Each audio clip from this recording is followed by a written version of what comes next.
ሰላም ጤና ይስጥልኝ የቻናላችን ተከታታዮች እንደምን ውላችኋል? የዕለቱ መረጃዎች አሁን ይጀምራሉ። በቅድሚያ አበይት ነጥቦች። የአሜሪካና ኢትዮጵያ ዲፕሎማሲያዊ ግንኙነት በምስራቅ አፍሪካ ጂኦፖለቲካ አዲስ ምዕራፍ ይከፍታል ተብሎ ይጠበቃል። አሜሪካ ከኢትዮጵያ ጋር አዲስ የማዕቀፍ ስምምነት ያደረገች ስትሆን ከኤርትራ ጋርም ተመሳሳይ ነገር ትፈጽማለች ተብሎ ይጠበቃል። በቀዳሚነት የምንመለከተው ጉዳይ ነው። የተባበሩት መንግስታት ድርጅት በሱዳን የሚፈጸመው የድሮን ጥቃት ጦርነቱ ወደ አደገኛ ምዕራፍ እየገፋው ነው ሲል አስጠነቀቀም። ወደ ተፋላሚ ኃይሎች ድሮኖች ማቅረብ እንዲቆሙም አሳስበዋል። መከሰስ አለባቸው የተባሉት የደቡብ አፍሪካው ፕሬዝዳንት ስልጣን እንደማይለቁ አስታወቁም። ራማፎዛ ከ4 ዓመታት በፊት በመኖሪያ ቤታቸው የተደበቀው $580,000 እንደተሰረቀባቸው ይታወሳል። የእነዚህና ሌሎች መረጃዎች እናቀርብላችኋለን። እስከ ዝግጅታችን ፍጻሜ ቻናላችንን ላይክ፣ ሼርና ሳብስክራይብ እያደረጋችሁ አብራችሁን እንድትቆዩ እንጋብዛለን። ኢትዮጵያና አሜሪካ ግንኙነታቸው ለማጠናከር ቋሚ የሁለትዮሽ ምክክር ማዕቀፍ ስምምነት መፈራረማቸው ተገለጸ። እንዲሁም የሁለትዮሽ ምክክር አካሂዷል። ኢትዮጵያና አሜሪካ የሁለትዮሽ ግንኙነታቸው ይበልጥ ለማጠናከር የሚያስችል ምክክር በዋሽንግተን ዲሲ አካሂዷል። በውጭ ጉዳይ ሚኒስትር ጌዲዮን ጢሞቴዎስ የተመራውና የጠቅላይ ሚኒስትር ኢኮኖሚ ጉዳዮች አማካሪ አምባሳደር ግርማ ብሩም፣ የብሔራዊ ደህንነትና መረጃ አገልግሎት ዳይሬክተር ጀነራል አምባሳደር ሬድዋን ሁሴን ያካተተው የልዑካን ቡድን ከአሜሪካ አቻዎች ጋር ተወያይቷል። ኢትዮጵያና አሜሪካ ያካሄዱትን የሁለትዮሽ መዋቅራዊ ምክክር በ3 ርዕሰ ጉዳዮች ዙሪያ ያተኮረ ሲሆን ይህም የኢኮኖሚ እድገት፣ ንግድና ኢንቨስትመንት፣ የመከላከያና ጸጥታ እንዲሁም ቀጠናዊ ሰላምና መረጋጋት ማስፈን እየተመለከተ ነው።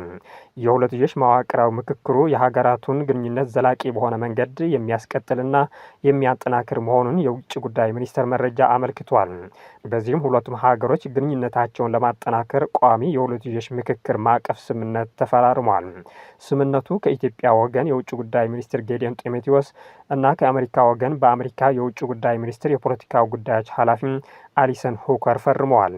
በስምምነቱ ኢትዮጵያና አሜሪካ የሁለትዮሽ ግንኙነታቸውን ይበልጥ የሚያጠናክሩ የጋራ ትግበራ የሚሹ የትብብር አድማሶችን በማስፋት በሁለትዮሽ ቀጠናዊና ዓለም አቀፋዊ ጉዳዮች ላይ በጋራ ለመስራት ተስማምቷል።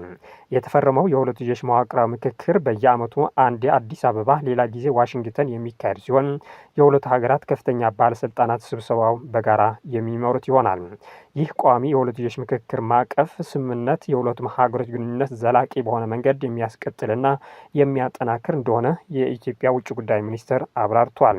በተያያዘ መረጃ የአሜሪካ ውጭ ጉዳይ ሚኒስትር ማርኮ ሩቢዮ ከኢትዮጵያ አቻቸው ጌዲዮን ጢሞቴዎስ ጋር መወያየታቸው ተገልጿል።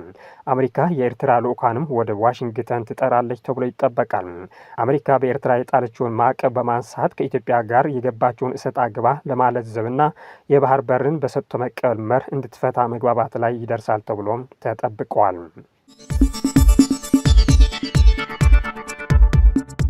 ጠቅላይ ሚኒስትር አብይ አህመድ ዛሬ ጠዋት ናይሮቢ ኬንያ ገብቷል።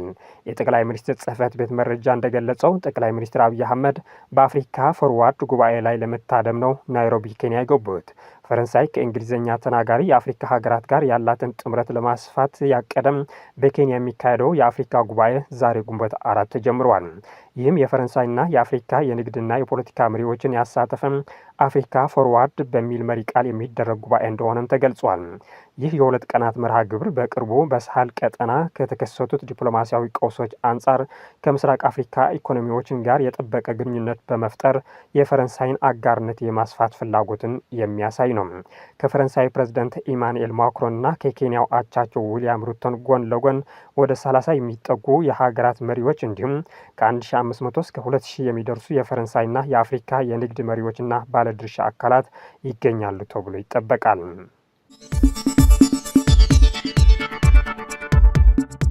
የተባበሩት መንግስታት ድርጅት በሱዳን የሚፈጸመው የድሮን ጥቃት ጦርነቱ ወደ አደገኛ ምዕራፍ እየገፋው ነው ሲል አስጠነቀቀም። ወደ ተፋላሚ ኃይሎች ድሮኖች ማቅረብ እንዲቆም አሳስቧል። የተባበሩት መንግስታት ድርጅት በሱዳን የእርስ በርስ ጦርነት ውስጥ የታጠቁ ድሮኖች አጠቃቀም እየጨመረ መምጣቱን፣ የሲቪል ሞት በከፍተኛ ሁኔታ እንዲጨምርና ሀገሪቱን ወደ አደገኛ ግጭት ደረጃ እንድትገባ እያደረገ መሆኑን አስጠንቅቋል። የተባበሩት መንግስታት የሰብአዊ መብት ከፍተኛ ኮሚሽነር ቮልከር ተርክ እንዳሉት እንዳሉት በጥርና ሚያዝያ 2026 መካከል ከግጭት ጋር በተያያዘ ከተከሰቱት ሞት ውስጥ ከ80 በመቶ በላይ ማለትም 880 ሲቪሎች ናቸው። እንደ የተባበሩት መንግስታት ድርጅት መረጃ በሱዳን የጦር ኃይሎችና በፈጣን ድጋፍ ኃይሎች በድሮን ላይ ያለውን ጥገኝነት እየጨመረ መምጣቱን፣ ጦርነቱም ወደ አዳዲስ ክልሎች እየሰፋ ነው። ይህም ኮርዳፋን፣ ቡሉ ናይልና ካርቱምን ጨምሮ በበርካታ ቦታዎች ድሮኖች ጥቃት እየተፈጸመ ነው ብሏል። ተርክ ግጭቱ በዝናባማ ወቅትም የበለጠ ሊባባስ እንደሚችል ማስጠንቅቋል። ይህ ማስጠንቀቂያ የመጣው የሱዳን ጦርነት አራተኛ ዓመቱን ሲጀምር ሲሆን በሰብአዊ ድርጅቶች፣ በሲቪሎች፣ በሆስፒታሎች፣ በእርዳታ ኮንቮዮች፣ በገበያዎች፣ በቀብር ስነ ስርዓቶችና በተፈናቃዮች መጠለያዎች የሚሰነዘሩ ጥቃቶች እየጨመረ መምጣቱን ተናግሯል። የተባበሩት መንግስታት የሰብአዊ መብቶች ኃላፊ በተጨማሪም አመፅን ማባባስ ረሃብን ሊያባብስና በሱዳን ትላልቅ ክፍሎች ውስጥ ቀድሞውኑ የተገደበውን የሰብአዊ ተደራሽነት ሊያስተጓጉል እንደሚችል አስጠንቅቋል።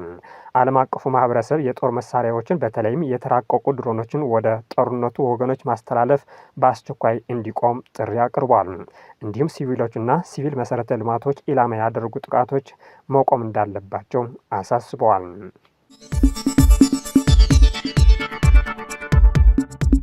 መከሰስ አለባቸው የተባሉት የደቡብ አፍሪካው ፕሬዝዳንት ስልጣን እንደማይለቁ አስታወቁም።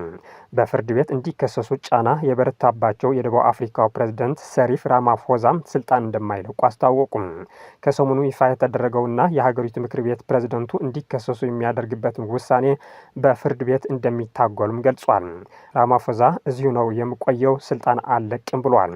በአውሮፓውያኑ 2022 የደቡብ አፍሪካ ምክር ቤት ራማፎዛ እንዳይከሰሱ የጣለውን እገዳ የሀገሪቱን ህገ መንግስት የጣሰ እንደሆነ በፍርድ ቤት መወሰኑ ተከትሎ ፕሬዝደንቱ ከስልጣን እንዲወርዱ ጠይቋል። የፍርድ ቤቱ ውሳኔ ራማፎዛ እንዲከሰሱ የሚያስችል ነው።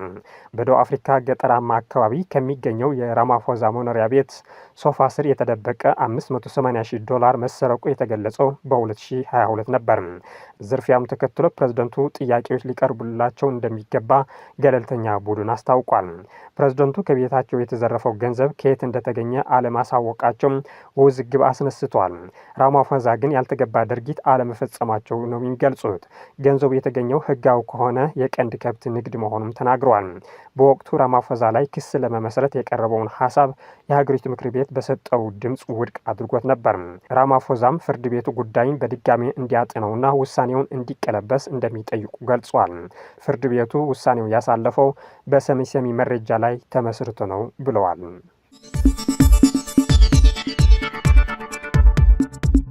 ሆርሙዝ በጥቂት ሳምንታት ውስጥ ካልተከፈተ በሚሊዮኖች የሚቆጠሩ ሰዎች ለረሃብ ይጋለጣሉ ተባለም። የሆርሙዝ ወሽመጥ በቶሎ ተከፍቶ የማዳበሪያ ምርት በባህረ ሰላጤው መተላለፍ ካልቻለም በሚሊዮኖች የሚቆጠሩ ሰዎች የምግብ እጥረትና ረሃብ እንደሚገጥማቸው አንድ የተባበሩት መንግስታት ባለስልጣን ተናገሩ። ባለስልጣኑ ለፈረንሳይ የዜና ወኪል ኤኤፍፒ እንደተናገሩት ወራት ባስቆጠረው የመካከለኛው ምስራቅ ጦርነት ምክንያት በሆርሙዝ በኩል የሚደረገውን የመርከቦች እንቅስቃሴ መስተጓጎሉም ለእርሻ ምርት አስፈላጊ የሆነውን የአፈር ማዳበሪያ አቅርቦት አዳናቅፎታል። ስለዚህም በጥቂት ሳምንታት ውስጥ የሆርሙዝ ወሽመጥ ተከፍቶም የአፈር ማዳበሪያ ምርትና ግብአት እንዲያልፍ ካልተፈቀደም የምግብ ምርት መስተጓጎልና ረሃብ ሊያስከትል እንደሚችል የመንግስታቱ ድርጅት የፕሮጀክቱ ጽህፈት ቤት ኃላፊ የሆኑት ዮርግ ዳሲልቫ ተናግረዋል። ባለስልጣኑ ከፍተኛ የሰብአዊ ቀውስ ሊሆን የሚችለውን ችግር ለመቀልበስ ያሉትን ጥቂት ሳምንታት ብቻ ናቸው ሲሉም ለዜና ወኪሉ ገልጿል። አክሎም በጦርነቱ ሰበብ የአፈር ማዳበሪያ ምርቱ አቅርቦት በማስተጓጎሉም ተጨማሪ 45 ሚሊዮን የሚሆኑ ተጨማሪ ሰዎችን ለምግብ እጥረትና ለረሃብ የሚዳርግ ቀውስ ሊገጥም ይችላል ብሏል። ባለፈው የካቲት ወር ማብቂያ አካባቢ በተቀሰቀሰው ጦርነት ምክንያት ኢራንና አሜሪካ በወሳኙ የባህር መተላለፊያ የሆርሙዝ ወሽመጥ የጭነት መርከቦች እንዳይንቀሳቀሱ የሚያደርግ እገዳ ጥለዋል።